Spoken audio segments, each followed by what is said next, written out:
As you know, we're in the midst of a very significant transition here in our conference, and that brings with it a major paradigm shift in the way we think about and organize and do church and conference. The 2011 session of the annual conference decided to move from 15 districts to 8 districts. That bold, somewhat radical action was in direct response to the challenge that is before us in this 21st century, to redirect the flow of attention, energy, and resources to an urgent focus on increasing the number of vital, healthy, vibrant, missional congregations. Only in the local church is the mission lived out. And only in the local church is it in any way accomplished. It's all about the mission. It's all about following Jesus. It's all about making and becoming the disciples and the faithful servants that Christ wants us to be. It's all about getting outside the walls of our buildings, going missional, transforming lives, transforming churches, transforming communities, ultimately transforming the world. To redirect a flow means that we have to look at our systems and our processes so that we can focus our attention more on the local church and less on bureaucratic, institutional kinds of structures. Now, that's a significant change from the ways that we have grown accustomed to how we all grew up in the church. But I'm convinced that if we're going to achieve the mission, we must adapt and we must find new ways of being and doing in this world. I keep coming back to the 9th chapter of the Gospel according to St. Matthew. Jesus says, "No one sews a piece of unshrunk cloth on an old cloak, for the patch pulls away from the cloak, and a worse tear is made. Neither is new wine put into old wineskins. Otherwise, the skins burst and the wine is spilled. The skins are destroyed. But new wine is put into fresh wineskins, and so both are preserved." In many ways, what we're about in these days is creating some new wineskins for the fresh and the exciting part of what it means to be the Church of Jesus Christ, to be about the mission that Jesus has given us in the world. To redirect that flow also means that we have to reset our financial baselines. That is, we have to free up our resources so that local churches can be more faithfully engaged in the mission in their local communities, reaching new people for Jesus Christ, responding to the needs and the issues as they arise in those communities, rather than directing our finances and our resources in other directions. Our movement from 15 to 8 districts starts us down the road of redirecting our attention, our energy, our focus, our resources, and allowing us to change that financial baseline. Since annual conference last year, we've been engaged in a process of redrawing those district lines and boundaries for 8 districts instead of 15. We've been planning and designing a new way of serving and working in the world. We've had an incredible transition team made up of 16 people, 8 lay people and 8 clergy, all of whom have invested many hours in study and prayer and conversations. I've had a chance to visit in every district and sit down with various leaders and committees to discuss our way forward. It's been a rewarding experience as we come to this point. But now the real work begins. Let me provide in these few moments a brief overview of where we are headed as we redirect everything toward the mission of the church as it is lived out in every local church and community across Western North Carolina. I highly recommend 2 books that we have been reading and studying. Both of them will be available for purchase at annual conference. One is written by Gil Rendle. It's called Back to Zero, The Search to Rediscover the Methodist Movement. Rendle's premise is that when there's a paradigm shift, of course, everything goes back to zero. The other book is called Focus, written by Lovett Weems, in which he highlights what he calls the real challenges that face the United Methodist Church. I highly recommend both of these books to you and to your congregations. Let me begin with a couple of statements from Lovett Weems about why we're doing all of this, what's behind these proposals and this direction that we're taking. Lovett Weems writes that a passionate combination of praying for miracles and working for results is the most viable way to participate in God's redemptive work while recognizing that finally it is God who brings the harvest. You get that? It's the passionate combination of praying for miracles and working for results. He adds that the reason for the financial reset is to free up our preoccupation with money in order to reach people for Jesus Christ through vital congregations. Well, redrawing the district lines was our first order of business. It took us time as we tried to balance those districts, pay attention to geographic and demographic realities, and to provide for some common areas of ministry and mission.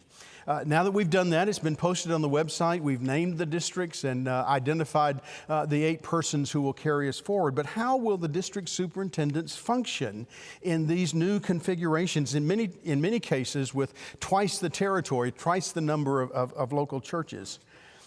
In the tradition of Francis Asbury, I hope that we can reclaim some of the great things about our past that may take us into our future. Russ Ritchie and Tom Frank wrote a book called Episcopacy in the Methodist Tradition. And they wrote that Asbury, and I quote them here, traveled for preaching, prayers, spiritual counsel, and the exercise of discipline. Not a bad job description for what we are anticipating the superintendent's doing. Preaching, praying, offering spiritual counsel, and exercising the discipline of the church. So one of the first new roles for the superintendents will be to become itinerant superintendents as they travel across the district. We will expect them to be on the road and in your communities more often than they are in the office. We'll also be working to relieve some of the responsibilities that the district superintendent has at a conference level in order to free up time and energy and allow them to help move the mission forward in each one of the districts. The superintendent will become much more of a missional strategist than an administrative overseer. That is, she or he will involve lay and clergy in specific geographic regions of the district to discover a common mission field and design ways in which churches can together address the needs within a specific community.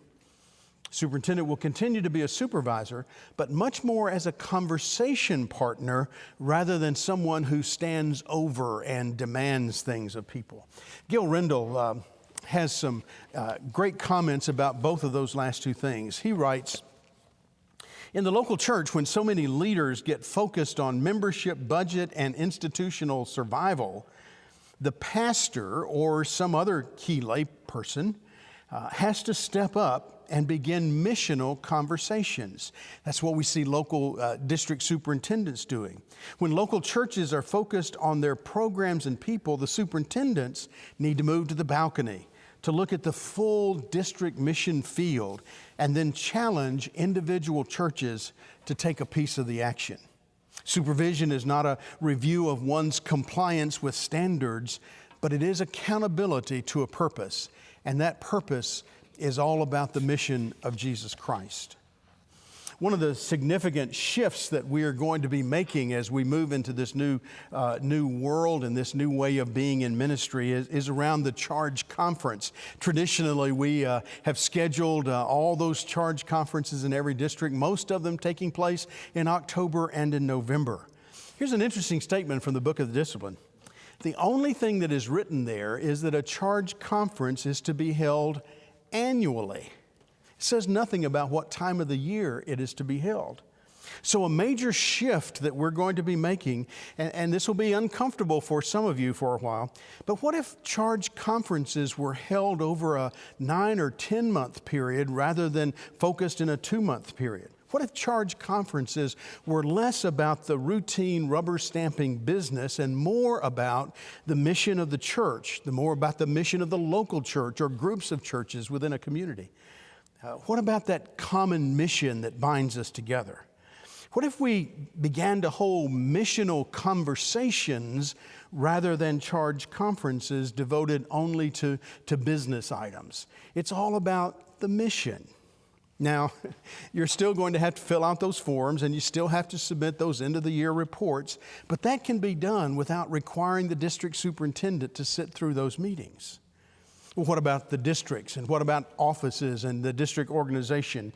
As we move forward, we see the need for an office in each one of the 8 districts and probably at least 2 people in each office to handle all the administrative work while the superintendent is itinerating across the many communities within the district.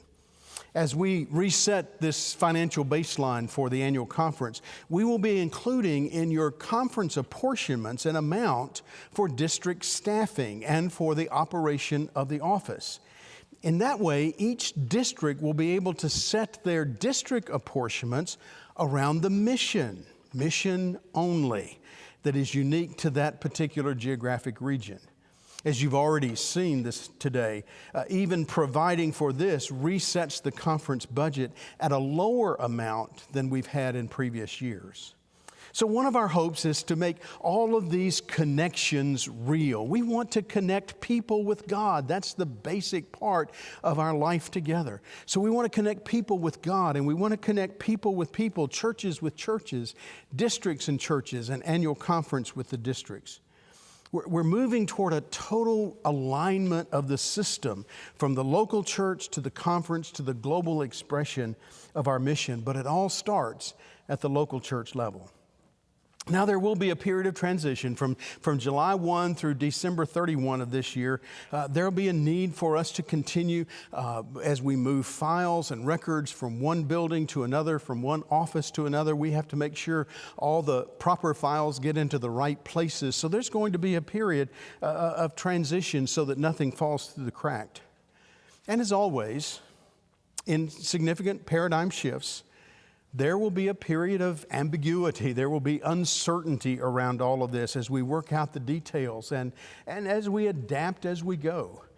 I'm reminded of Robert Quinn's book, Deep Change, in which he says what we're actually doing is building the bridge while we're walking on it. That describes what we're about to do in the annual conference. But it calls for patience, it calls for prayer, for collaboration, as we work together for the sake of the gospel of Jesus Christ. And that is really what it is all about. In a few moments, you'll have an opportunity to talk about our design with each other and how we're going to be moving forward. One of the members of the transition team is there with you in this pre-conference briefing and will be able to respond to some of your questions or at least receive your questions and concerns so that we can address them. Let me close with an acknowledgement of something that I suspect is going through most of us. It certainly is me. I confess that there's grief for me in this process. We've all grown comfortable. We've grown accustomed to the way we've always done things. We know what to expect. And so now we're thrown into this moment of change, and change is never easy. But I'm convinced that we cannot go about business as usual and then at the same time make an impact on transforming our communities. We've not done so in many places over the last 50 years. So to just keep doing the same thing tells me we're going to get the same results. Again, it's Matthew 9:17. We have to have new wineskins in order to contain the new wine so that everything is preserved. Change means letting go. But change also means being grasped by a God who is always doing new things. That's what the Bible says over and over again. God is doing something new.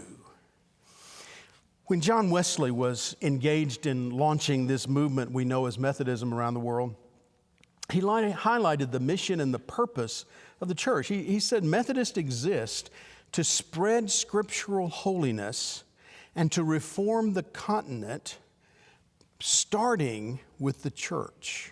Most of us forget those last lines that Wesley includes, but that's what we're all about. Changing and adapting and moving to the Spirit that touches each one of us so that we can be engaged in the mission of Christ in the world. We'll close our annual conference session this year on a Sunday morning with a litany of endings and beginnings. We'll provide opportunities throughout our annual conference session for us to remember and to celebrate where we've been. But we'll also be lifting our eyes toward the future and toward those exciting new things that God is going to be doing through us as we fulfill the mission of the church. Now, in a few minutes, we'll be closing this pre-conference briefing with a time of worship and prayer, a litany for the closure of this particular district, and a hope that God will inspire us to greater avenues of service and ministry so that we might continue to spread scriptural holiness across the land and to reform the continent, beginning with us.